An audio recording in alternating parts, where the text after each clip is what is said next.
Magandang gabi mga ka-A to Z. Pambungad sa ating newscast ngayong Miyerkules Santo. Ramdam na ang kasagsagan ng Holy Week Exodus.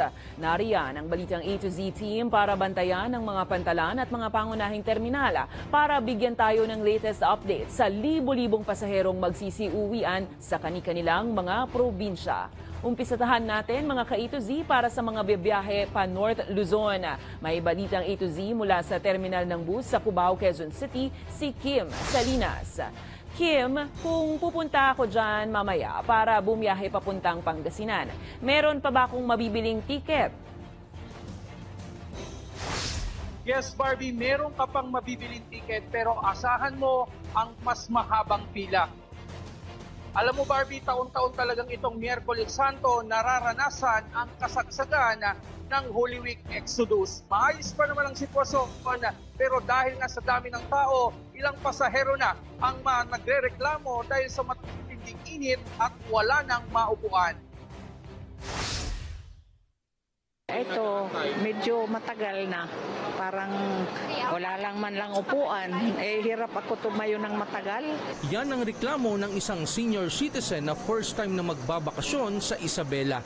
Bukod kasi sa naghihintay na ng matagal ay wala man lang anyang mauupuan. Isa kasing chance passenger si Lola Pasita dahil wala na raw siyang ticket na mabook online. Sabi nung dyan, pumila lang daw dito. Priority naman daw ang senior. Wala pang kasiguraduhan kung makakasakay kami o hindi. Bukod kasi sa walang upuan, reklamo rin ng ilang pasahero ang wala man lang electric fan.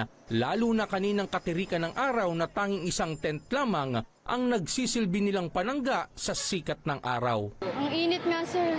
Dapat dito sir meron ceiling fan. Ang init sir, sobra.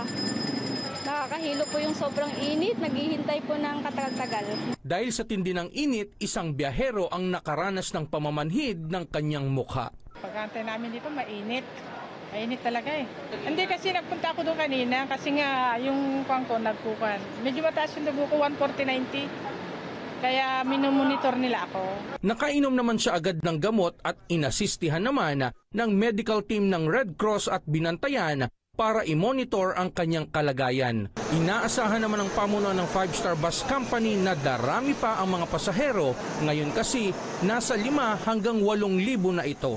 Yung mga long distance route natin, fully book na sila. Pero mayroon man tayong mga kinuha na ng special permit sa LTFRB na mag-augment dun sa mga route na fully book. Pero yung mga bus natin, yung mga short distance, punuan na po yung mga bus na umalis. Tiniyak naman ng kanilang pamunuan na negatibo ang kanilang mga driver at konduktor sa paggamit ng illegal na droga at ligtas na maihahatid ang kanilang mga pasahero sa kanilang mga probinsya. Kahapon po nag-drug testing dito, mga 65 drivers and conductor ang dinrug test, lahat po sila negative. So, bukod na naman sa drug test kahapon, may hinaus kasi kaming drug testing sa mga driver namin. Kanina, nagsagawa rin ng surprise inspection si NCRPO Chief Police Major General Jose Melencio Nartates Jr. Nag-deploy tayo ng PNP, National Capital Regional Office, na 12,000. 23,000 kami, pero yung kalahati nun of course is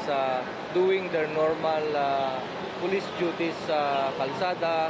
Patuloy anyang naka-heightened alert ang pambansang pulisya para masiguro ang kaligtasan ng mga uuwi ng probinsya. In Metro Manila, ang threat level natin ay napakababa.